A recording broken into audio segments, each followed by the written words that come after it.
কাতলা মাছ দিয়ে টমেটো দিয়ে মটরশুঁটি দিয়ে একটু ভুনা ভুনা করে রান্না করব। এই তরকারিটা কিন্তু বেশ ভালো লাগে, বিশেষ করে শীতকালে যখন মটরশুঁটির সিজন থাকে তখন আলু দিয়ে মটরশুঁটি দিয়ে টমেটো দিয়ে বড় মাছ দিয়ে খেতে ভালো লাগে। শুধু এভাবে ভুনা করে খেতেও কিন্তু খুব ভালো লাগে।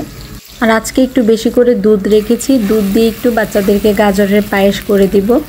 গাজরের পায়েসের রেসিপিটা আজকে আপনাদের সাথে শেয়ার করতে পারিনি, ব্যস্ততার কারণে খুব তাড়াহুড়ো করে গাজরের পায়েসটা তৈরি করেছিলাম আর কি। তো আপনাদের সাথে অবশ্যই গাজরের পায়েসের রেসিপিটা সামনে কোনো ভিডিওতে শেয়ার করার চেষ্টা করব, কারণ এই পায়েসের রেসিপিটা আমার হাতে অনেক বেশি ভালো হয়। তো মাছের ভুনার মধ্যে আমি সামান্য পরিমাণ একটু আদা রসুন বাটা, একটু হলুদের গুঁড়া, মরিচের গুঁড়া, সামান্য পরিমাণ একটু জিরার গুঁড়া দিয়ে প্রথমে মশলাটাকে ভালোভাবে কষিয়ে নিব। যে কোনো রান্নায় কষানোর মধ্যেই কিন্তু মেইন টেস্ট।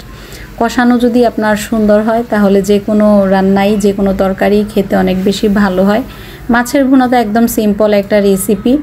এখন দেখা যায় শীতকালে প্রায় মটরশুঁটি দিয়ে এই মাছের রেসিপিটা করা হয়, আর বাচ্চারাও বেশ পছন্দ করে আমার হাতের এই রেসিপিটা। মাছের ঝোল বা একটু এরকম ভুনা ভুনা যেটাই রান্না করি না কেন মটরশুঁটি দিয়ে দুইভাবেই আমার বাচ্চারা খুব বেশি পছন্দ করে। তবে ঝোল করলে একটু আলু দেওয়ার চেষ্টা করি, আলু দিলে কিন্তু খেতে বেশ ভালো হয়। তো এখন আমি মাছটাকে দিয়ে দিচ্ছি, মাছটাকে দিয়ে সামান্য কিছু সময় ধরে কষিয়ে তারপর ঝোল দিয়ে দিব। একদম শর্টকাট রান্না বান্না করছিলাম। এখন তো মাঝে মধ্যে একটু একটু ভিডিও করি, আপনাদের সাথে শেয়ার করি। যখন যেদিন ভিডিও না করা হয় সেদিন কিন্তু রান্নাবাড়া আরও খুব তাড়াতাড়ি হয়ে যায়, খুব কম সময়ের মধ্যে আমি রান্নাবাড়া করে নিতে পারি। সব কিছু যদি রেডি থাকে না, রান্নাবাড়া করতে কিন্তু তেমন একটা সময় লাগে না। প্রিপারেশন করতে যতটুকু সময় লাগে আর কি, প্রিপারেশন করে নিলে তখন রান্নাবাড়া দেখা যায় যে সিম্পল খাবার হলে অল্প সময়ের মধ্যেই হয়ে যায়। তো এখানে একটু বেগুন ভাজা করে নেব। বেগুন ভাজার মধ্যে আমি সামান্য পরিমাণ একটু হলুদ, একটু লবণ আর সামান্য পরিমাণ একটু চিকেন ফ্রাইয়ের যে মশলাটা আছে সেই মশলাটা দিব। সেটা দিলে না বেগুন ভাজার টেস্টটা একদম দ্বিগুণ হয়ে যায়, খেতেও বেশ ভালো লাগে। তো এই তো এদিকে মাছের ঝোলটা ভালোভাবে ফুটে উঠেছে। আমি উপর থেকে অল্প পরিমাণ একটু চিকেন ফ্রাইয়ের মশলা দিচ্ছি, খুব বেশি পরিমাণ দিতে যাবেন না, তাহলে কিন্তু ন্যাচারাল যেই বেগুন ভাজার টেস্টটা আছে এটা নষ্ট হয়ে যাবে। মাছের ঝোলটা নামানোর আগে উপর থেকে সামান্য পরিমাণ একটু জিরার গুঁড়া আর কাঁচামরিচ ধনিয়া পাতা দিয়ে এখন নামিয়ে নিব। খুব অল্প সময়ের মধ্যেই কিন্তু আমার তরকারি রান্না হয়ে গেল। রান্নাবান্নার ন্যাচারাল সাউন্ডটা যদি আপনাদের সাথে শেয়ার করতে পারি ভয়েস ওভারের পাশাপাশি, সেই ক্ষেত্রে আমার কাছে আরও ভালো লাগে। কিন্তু মাঝে মধ্যে দেখা যায় পরিবারের সবাই একসাথে কথা বলছে, আমিও ভিডিও করছি, সেই ক্ষেত্রে একটু ন্যাচারাল সাউন্ডটা দিতে আমার জন্য একটু সমস্যা হয় কি, রিয়েল যে সাউন্ডটা আছে। তবে রান্না বাড়ার সাউন্ডগুলো না আসলে কিন্তু ভিডিও দেখতে তেমন আনন্দ পাওয়া যায় না, আমার কাছে যেটা মনে হয়। আমি যখন অন্যের রান্না বাড়া দেখি, বিশেষ করে রান্নার চ্যানেলগুলোতে গ্রামের যে রান্না বাড়াগুলো হয় সেই রান্না বাড়াগুলোই আমি বেশি ফলো করি, আমার কাছে খুব ভালো লাগে ন্যাচারাল যে সাউন্ড আছে সেই সাউন্ড শুনতে। তো এই তো রাতের দিকে আব্বু একটু পিঠা নিয়ে এসেছিল, পিঠাগুলো দেখে এত বেশি লোভ লাগছিল, খেতে যেমন টেস্ট ছিল দেখতেও দেখেন কত সুন্দর হয়েছে। তো আব্বু পিঠার সাথে একটু ভর্তা নিয়ে এসেছে। আমি চিন্তা করলাম যে শুধু ভর্তা দিয়েই পিঠা খেলে পুষবে না, এত সুন্দর পিঠা, আমি একটু মাংস রান্না করব। তো পিঠার উছিলায় আমি আবার মাংস বের করি রাত্র করে ফ্রিজ থেকে, তারপর কিছু সময় ধরে ভিজিয়ে মাংসটা বসিয়ে দিই। মাংস তো হাতে মেখেই বসাই, মাংসের রেসিপি এর আগে আপনাদের সাথে অনেকবার শেয়ার করেছি, তাই আজকে আর ওইভাবে আপনাদের সাথে মাংসের রেসিপিটা ধরলাম না। হাতে মেখে বসালেই কিন্তু বিশেষ করে গরুর মাংস বা মহিষের মাংস, খাসির মাংস এগুলো আমি দেখেছি বেশি টেস্ট হয় আর কি। আর নতুন আলু দিয়ে গরুর মাংসটা রান্না করে নিচ্ছি।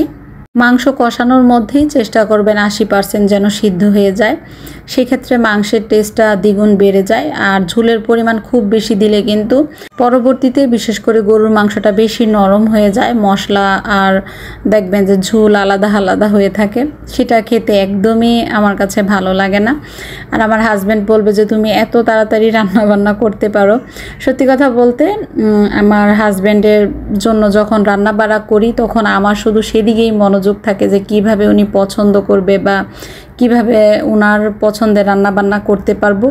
উনি যখন দেশে ছিলেন তখন কিন্তু আমি ভিডিও খুব কমই করেছি, দেখা যেত যে 3-4 দিনের মধ্যে হঠাৎ করে একদিন ভিডিও করতাম এরকম। উনি কিন্তু বলতো যে তুমি রেগুলার ভিডিও করো বা এরকম, কিন্তু আমি ইচ্ছে করে করিনি, যেহেতু কম সময়ের জন্য এসেছে চিন্তা করেছি যে ওনার সাথে একটু বেশি করে সময় দিই, উনি চলে গেলে তখন তো ফ্রিই থাকবো, তখন ভিডিও করা যাবে, সমস্যা নেই। তো এর মধ্যেই ফাঁকে ফাঁকে একটু ভিডিও করতাম, সেগুলোই আপনাদের সাথে এখন কিছুদিন পর পর শেয়ার করে দিচ্ছি আর কি।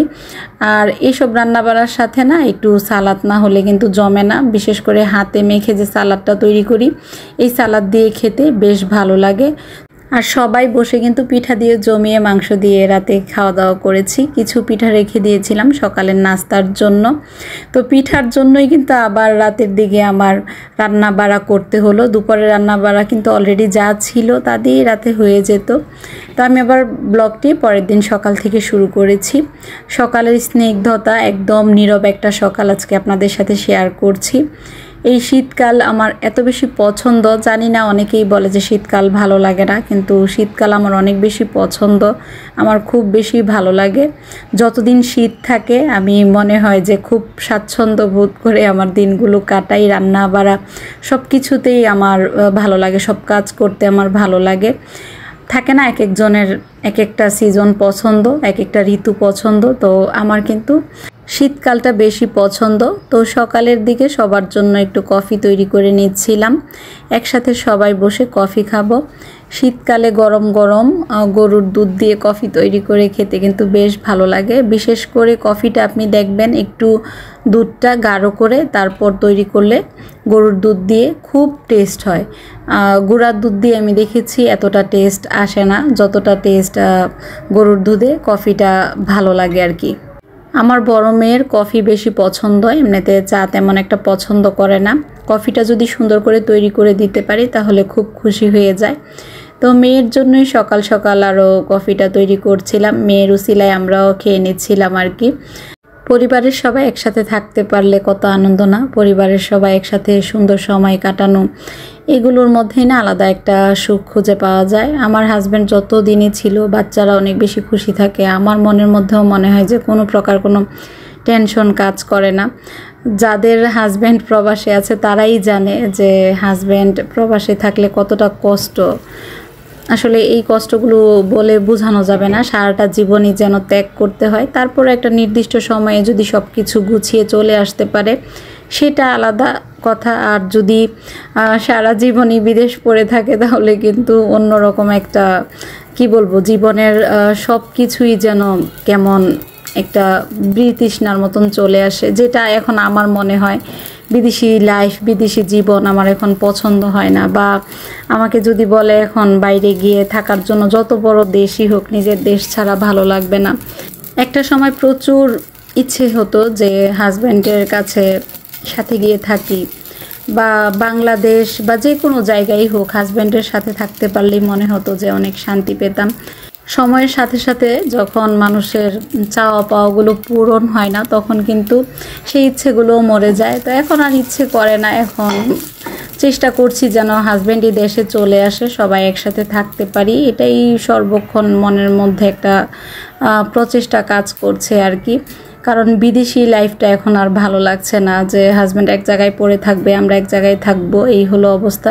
তো সকালের দিকে আমি আবার পিঠাগুলোকে ভালোভাবে টেলে তারপর মাংস দিয়ে বাচ্চাদেরকে খেতে দিয়েছি।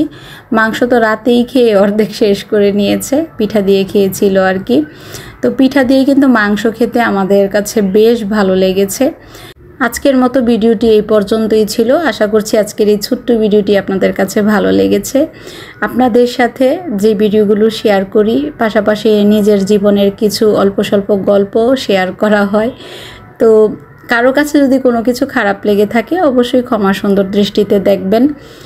সবার সুস্থতা ও মঙ্গল কামনা করে আজকের মতো ভিডিও থেকে বিদায় নিয়ে নিচ্ছি। সবাই সুস্থ থাকবেন, ভালো থাকবেন, আল্লাহ হাফেজ। লইট্টা শুটকি রান্না করতে করতে আজকের মতো আপনাদের কাছ থেকে বিদায় নিয়ে নিলাম। সবাই ভালো থাকবেন।